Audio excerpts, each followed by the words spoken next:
All right, next gear review. Pioneer PL55. I think I got it back far enough to lift that lid. So just finished working on this one. Really didn't have to do much to this. There will not be a service video on this. At least I don't plan on doing one because it came to us serviced already. So I basically just did a once over, make sure everything was working. So Pioneer PL55 manufactured somewhere between 1973 and 1976. I did not look at the serial number on this one to see what year it was manufactured. I may do that. If I do, I'll flash it up here.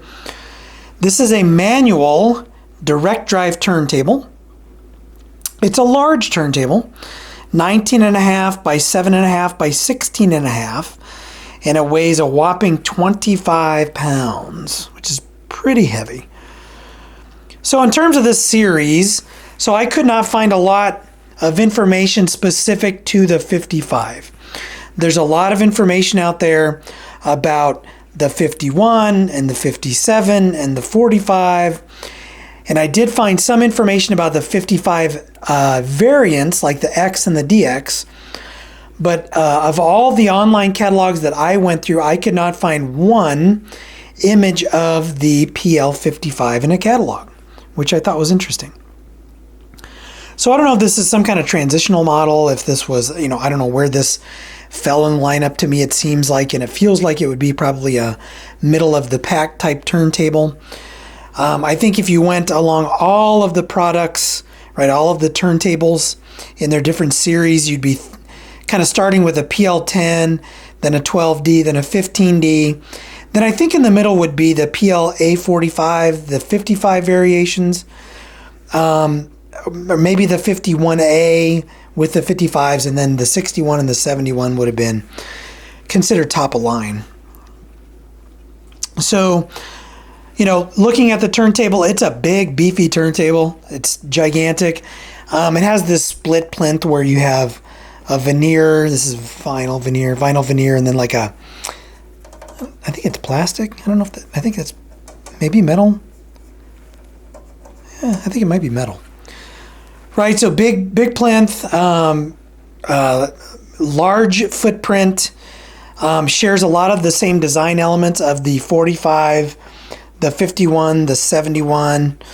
From what I found, the difference between the 55 variations, this is the 55, it's auto lift, but it's called it says it's a manual turntable, but and I don't have it plugged in, but you pull the lever back to start it.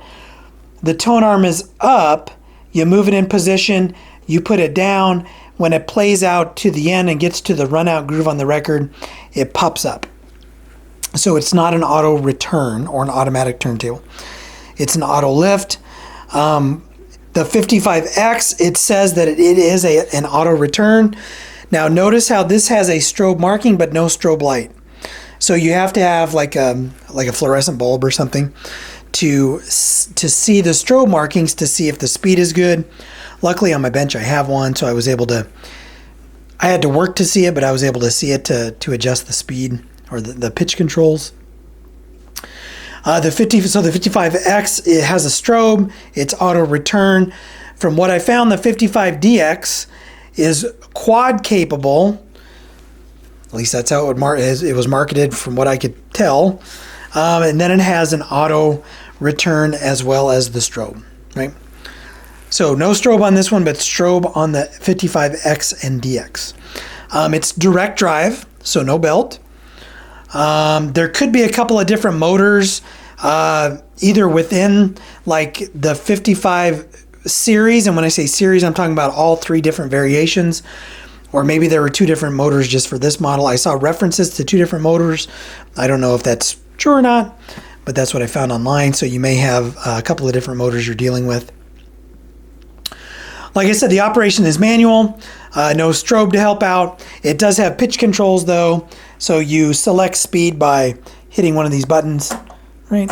And then the pitch controls are here and they're just dials. Has anti-skate in the back, has the lateral weight. Tone arm elevator adjustments right there. That's pretty easy to work with.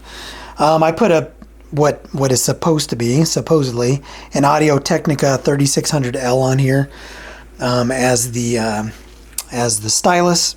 The feet are spring-loaded, which makes it kind of nice, gives a little bit extra damping. This is the kind of Pioneer turntable with the big kind of beefy springs in the back, and to take the tone arm cover off, you have to kind of slide it over and then pop it up like that. So really easy to use, really easy to hook up. This does not come with RCA cables attached. It has 2 RCA jacks in the back, so you can use your own cables, and I think that's a plus. And it also has a post for the ground wire. So there's none of that is attached to it. The only cord attached to this is the power cord, right? No other cables or ground wires or anything like that attached to it. In terms of serviceability, these are pretty easy to service. Now, to work on would be a different story.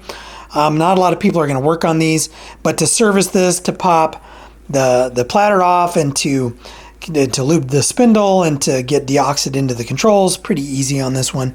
Now, if this were to kind of go haywire, you do have some electronic components on the inside of this, so you may have a more complex repair. But this is not nearly as complex as later model Pioneers and Sonys and Denons, where you have integrated circuit chips and they go, they freak out on you. You can't replace them, all those different things. So serviceability, I would think this would be a pretty easy turntable to service. In terms of price, so it was really hard to find price information for the 55, because when you look on eBay, you find listings for the 55, the X, and the DX. They all kind of wash together. But what my best guess on this would be to find one in really good condition. Now, this one has been serviced, but it hasn't been rebuilt, it hasn't been recapped, it hasn't been restored. The dust cover has a few minor issues with it, some scratches, and it's not in bad shape, but it's definitely not like a new out of the box or new old stock.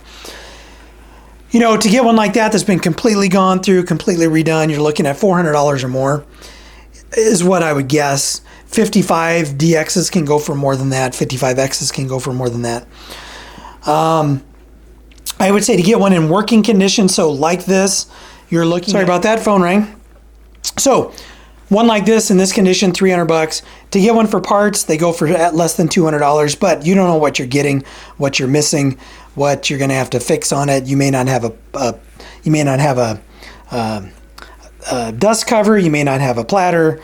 Who knows? You may have a busted tone arm.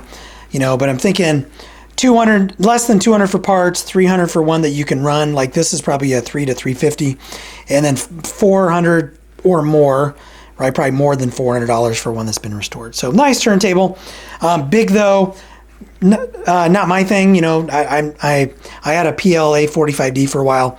Really never got into the aesthetic. It's a good turntable, just not for me. So that was a quick one. Pioneer PL55. If you like what you see, hit like, hit subscribe. I'll catch you in the next video.